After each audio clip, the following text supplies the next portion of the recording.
Hi friends, this is Ravi Vide. హెచ్బిఏవన్సి 5.7 to 6.4 మధ్యలో ఉంటే ప్రీ డయాబెటీస్ అంటూ ఉంటారు. నిజమేనా? 5.7 దాటింది అంటే ప్రీ డయాబెటీసేనా? దీనికి ఆన్సర్ 5.7 టు 6.4 మధ్యలో ఉంటే అది ప్రీ డయాబెటీస్ అయి ఉండొచ్చు, అవ్వకపోను ఉండొచ్చు. అదేంటి? అదెలా సాధ్యం? 5.7 దాటితే ప్రీ డయాబెటీసే కదా? కాకపోవచ్చు. ఎలాగా? ఒక ఇంట్రెస్టింగ్ సినారియోని ఎక్స్‌ప్లెయిన్ చేస్తాను. ఈ సినారియో ద్వారా మీకు ఇంకా బాగా తెలుస్తుంది. 5.7 దాటితే ప్రీ డయాబెటీసేనా కాదా అనేది. అండ్ ప్రీ డయాబెటీస్‌కి కరెక్ట్ మెజర్‌మెంట్ ఏంటి అనేది కూడా తెలుస్తుంది. ఒక 5 మంత్స్ బ్యాక్ నా దగ్గరికి ఒక రుమటాయిడ్ ఆర్థరైటిస్ పేషెంట్ రావడం జరిగింది. ఆవిడకి వయస్సు 56 సంవత్సరాలు అండ్ రుమటాయిడ్ ఆర్థరైటిస్‌తో పాటు చాలా ఇతర ఆరోగ్య సమస్యలు ఆవిడకుండేవి. ఆవిడ చాలా డీసెంట్ డైట్ అంటే మార్నింగ్ లేచిన వెంటనే గోధుమ గడ్డి, మధ్యాహ్నము జస్ట్ ఏవో మొలకలు ఇలాంటివి అండ్ ఈవినింగ్ జస్ట్ ఫ్రూట్స్ ఇలాంటివి తీసుకుంటూ అసలు ఆల్మోస్ట్ ఏ మాత్రం రుచి పచి లేని చాలా సాదా సీదా డైట్‌లో ఉండేవారు ఆవిడ. ఆ విధంగా ఉంటే ఎంతో కొంత రుమటాయిడ్ ఆర్థరైటిస్ కంట్రోల్ అయ్యేది. బట్ చాలా కష్టంగా ఉండేది ఆవిడకి. ఆవిడకి ఇక్కడికొచ్చినప్పుడు ఆవిడ హెచ్‌బీ1సీ 5.9. ఆవిడున్న డైట్‌లో 5.9 హెచ్‌బీ1సీ అనేది చెప్పాలంటే చాలా ఎక్కువ. ఎందుకంటే అసలు ఏ విధమైన రైసు ఇలాంటివి ఆవిడ తీసుకోవడం లేదు ఆ టైంలో. ఎనీవే ఆవిడ 5 మంత్స్ బ్యాక్ వచ్చినప్పుడు 5.9 ఆవిడకి హెచ్‌బీ1సీ ఉండేది. నేను చెప్పాను, మా డైట్‌లో మీకు రుమటాయిడ్ ఆర్థరైటిస్ తగ్గుతుంది, డయాబెటిస్ ఉంటే డయాబెటిస్ తగ్గుతుంది, బీపీ ఉంటే బీపీ తగ్గుతుంది. బేసికల్‌గా ఏంటంటే సర్వరోగ నివారణి డైట్ ఇది. అన్నీ తగ్గుతాయి అని నేను చెప్పడం జరిగింది. ఆవిడ డైట్ స్టార్ట్ చేయడం జరిగింది 5 మంత్స్ బ్యాక్. ఆవిడకి అలాగా ఈచ్ మంత్ చేసే కొద్దీ 3 మంత్స్ డైట్ ఫినిష్ చేసేసరికి ఆవిడకి చాలా వరకు పెయిన్స్ తగ్గినాయి. చాలా వరకు పెయిన్స్ తగ్గినాయి. 100కి 100% ఎందుకు తగ్గలేదు అంటే, ఆవిడకి రుమటాయిడ్ ఆర్థరైటిస్ వల్ల ఏవైతే పెయిన్స్ ఉన్నాయో అవి తగ్గినాయి. ఆవిడకి ఒరిజినల్‌గా అంటే ఆవిడకి రుమటాయిడ్ ఆర్థరైటిస్ అండ్ వయసు రీత్యా ఆవిడకి ఆస్టియో ఆర్థరైటిస్ కూడా వచ్చింది. సో, అవి ఇంకా తగ్గలేదు. ఎందుకంటే ఆస్టియో ఆర్థరైటిస్ పెయిన్స్ తగ్గాలంటే టైం పడుతుంది. అది 6 మంత్స్ పట్టొచ్చు. ఒక్కోసారి 8 మంత్స్ దాకా కూడా పట్టొచ్చు. ఎందుకంటే బోన్ అనేది రీఫార్మ్ కావాలి. ఏజ్‌ని బట్టి 4 మంత్స్ టు 8 మంత్స్. అంటే కొంతమందికి 4 మంత్స్‌లోనే రీఫార్మ్ అవుతుంది. వయసు తక్కువ ఉన్న వాళ్ళకి కొంతమందికి 5 మంత్స్, 6 మంత్స్, 7 మంత్స్, 8 మంత్స్ దాకా కూడా వెళ్ళొచ్చు. బోన్స్ రీజనరేట్ అయ్యి ఆస్టియోఆర్థరైటిస్ పోవడానికి. సో, అందువల్ల ఆవిడకి రుమటాయిడ్ ఆర్థరైటిస్ పెయిన్స్ అన్నీ పోయినాయి. ఆస్టియోఆర్థరైటిస్ పెయిన్స్ మాత్రమే ఉన్నాయి. దానికి ఇండికేషనే ఆవిడ ESR value 12, CRP value, hsCRP value 1.4 ఉండడం. ఆవిడ కంప్లీట్‌లీ ఇన్‌ఫ్లమేషన్ అనేది బాడీలో లేకుండా అయిపోయింది. సో, రుమటాయిడ్ ఆర్థరైటిస్ సంబంధించి మొత్తం అంతా సాల్వ్ అయింది. అలాగే ఆవిడకి ఏవైతే ఇతర సమస్యలు ఉన్నాయో అవి కూడా సాల్వ్ అయినాయి. అయితే ఆవిడ 3 నెలల క్రితం 3 నెలలు డైట్ చేశాక డైట్ నుంచి బయటికి రావాలి. ఎలాగా అని చెప్పి అడిగినప్పుడు డైట్ నుంచి బయటకొచ్చే ప్రాసెస్ చెప్పడం జరిగింది. డైట్ నుంచి బయటకొచ్చే ప్రాసెస్‌లో రైస్ తీసుకోవడం జరుగుతుంది. ఫస్ట్ బాస్మతి రైస్ తీసుకోవడం జరుగుతుంది. నెక్స్ట్ వైట్ రైస్ తీసుకోవడం జరుగుతుంది. సో, ఆవిడ బాస్మతి రైస్ తీసుకోవడం స్టార్ట్ చేసి ఆవిడ లాస్ట్ 2 మంత్స్ కూడా basmati rice and white rice తీసుకోవడం జరిగింది. సో, 5 మంత్స్ కంప్లీట్ అయింది. ఆవిడకి మళ్ళీ రుమటాయిడ్ ఆర్థరైటిస్ పెయిన్స్ రిపీట్ కాలేదు. ఆవిడకి ఏ విధమైన ఇష్యూస్ రిపీట్ కాలేదు. 3 మంత్స్ బ్యాక్ స్టేటస్ ఎలా ఉందో 5 మంత్స్ బ్యాక్ స్టేటస్ అలాగే ఉంది. అయితే ఆవిడ నుంచి ఒక క్వెషన్ వచ్చింది. నేను 5 మంత్స్ బ్యాక్ మీ దగ్గరికి వచ్చినప్పుడు నా హెచ్‌బీ1సీ 5.9. 5 మంత్స్ నుంచి నేను డైట్ చేస్తున్నాను. మీరు డయాబెటిస్ రివర్స్ అవుతది అన్నారు. ఇప్పుడు 5.8 ఉంది. ఎందుకు 5 మంత్స్ డైట్ చేసినా ఇప్పుడు 5.8 ఉంది. 5.8 ఉంది అనేది ఆవిడ క్వెషన్. నేను ఒక్కసారిగా గబుక్కుని కంగారు పడ్డాను. అదేంటిది అవును కదా! అందరికీ తగ్గుతుంటది. ఎందుకు ఈవిడకి తగ్గలేదు అని డౌట్ వచ్చి ఆవిడ morning fasting blood sugar and fasting insulin test చేయించమని చెప్పారు. అవి ఆవిడ చేయించడం జరిగింది. అవి చేయిస్తే ఫాస్టింగ్ బ్లడ్ షుగర్ వచ్చి 77 ఉంది. అండ్ ఫాస్టింగ్ ఇన్సులిన్ వచ్చి 4 ఉంది. అంటే 77 అనేది మీకు చాలా లోయెస్ట్ వాల్యూ.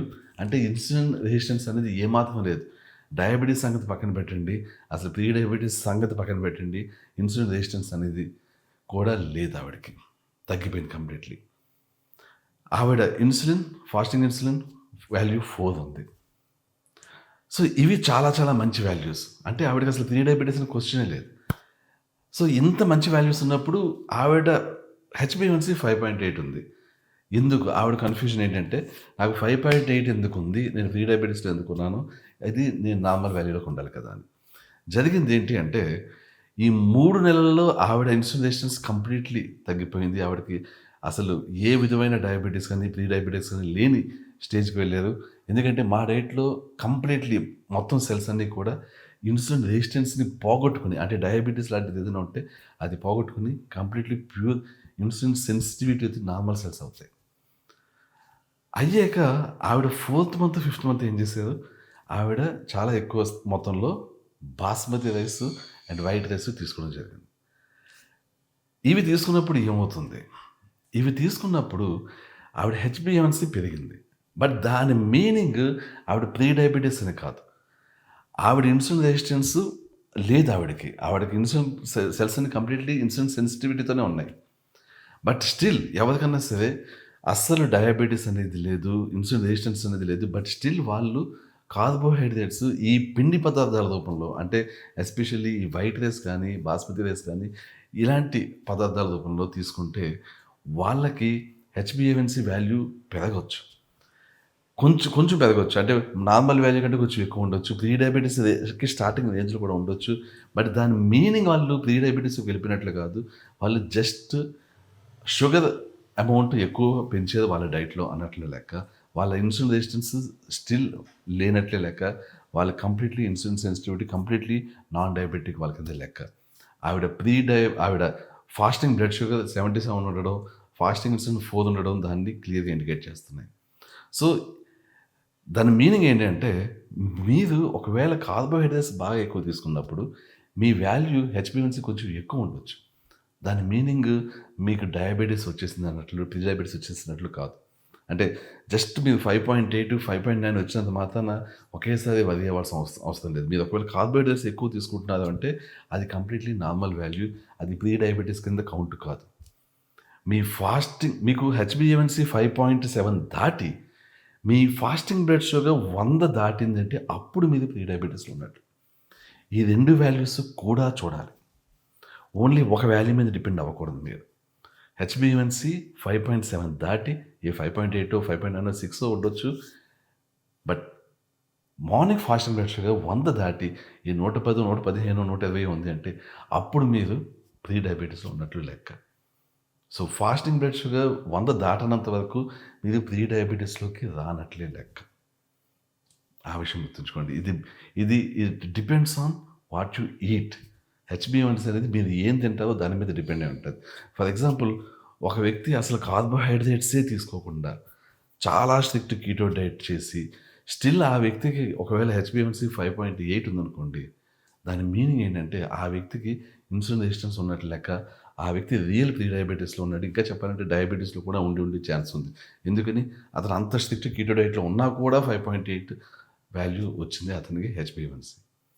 అలాగే ఒక యావరేజ్‌గా ఫుడ్ తిన్న వ్యక్తి 5.8, యావరేజ్‌గా కార్బోహైడ్రేట్స్ తీసుకున్న వ్యక్తికి 5.8 ఉండి, హెవీగా కార్బోహైడ్రేట్స్ తీసుకున్న వ్యక్తికి 5.8 ఉంటే దాని మీనింగ్ హెవీగా తీసుకున్న వ్యక్తికి ఇన్సులిన్ రెసిస్టెన్స్ తక్కువ ఉంది, లేకపోతే అసలు లేదు. ఈ యావరేజ్‌గా తీసుకున్న వ్యక్తికి ప్రాబబ్లీ ప్రీ డయాబెటిస్ ఉంది అన్నట్లు లెక్క.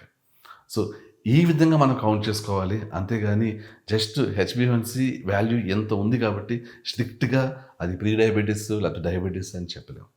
సో, తప్పకుండా మనం కన్సిడర్ చేయాల్సింది ఏంటంటే fasting blood sugar and fasting insulin. ఆ వాల్యూస్ ఎలా ఉన్నాయి? ఓజీటీటీ అనే టెస్ట్, అందుకని నేను ఎప్పుడు కూడా డయాబెటిస్‌కి కరెక్ట్ టెస్ట్ అంటుంటాను. ఇంకా చెప్పాలంటే ఓజీటీటీతో పాటు ఇన్సులిన్ లెవెల్స్ కూడా మీరు ఓజీటీటీలో ఏ విధంగా గ్లూకోజ్‌ని లెక్కేస్తూ ఉంటారో, అదే టైంలో ఇన్సులిన్ కూడా మీరు మెజర్ చేస్తూ వెళ్తే, అప్పుడు మీకు కరెక్ట్‌గా అసలు ఏ లెవెల్‌లో ఇన్సులిన్ రెసిస్టెన్స్ ఉంది, ఎంత మీ అమౌంట్ ఆఫ్ డయాబెటిస్ ఉందనేది చాలా క్లియర్‌గా తెలుస్తుంది. ఎనీవే, దానికి సంబంధించి మనం వేరే వీడియోలో మాట్లాడుకుందాం. ప్రస్తుతానికైతే ఇప్పటికి మీకు అర్థమై ఉంటుందనుకుంటున్నాను. హెచ్‌బీఏవన్సీ అనేది ఒక్కటే మీకు రైట్ వాల్యూ కాదు. మీ షుగర్ ఉందా లేదా, షుగర్ ఏ లెవెల్‌లో ఉంది అని తెలుసుకోవడానికి. మీరు తప్పకుండా కన్సిడర్ చేయాల్సినవి fasting blood sugar and fasting insulin. That's it. Thank you so much. మీరు ఇంకా సబ్స్క్రైబ్ అయ్యకపోతే డెఫినెట్లీ ఛానల్‌కి సబ్స్క్రైబ్ అవ్వండి. నా ప్రీవియస్ ఛానల్ హ్యాక్ అయింది కాబట్టి కొత్త ఛానల్ స్టార్ట్ చేయడం జరిగింది. మీకు తెలిసిన వాళ్ళకి much as possible, as many people as పాసిబుల్‌కి ఈ ఛానల్ నుంచి తెలిసేలా చేయండి. Thank you so much. I will catch you soon. Bye.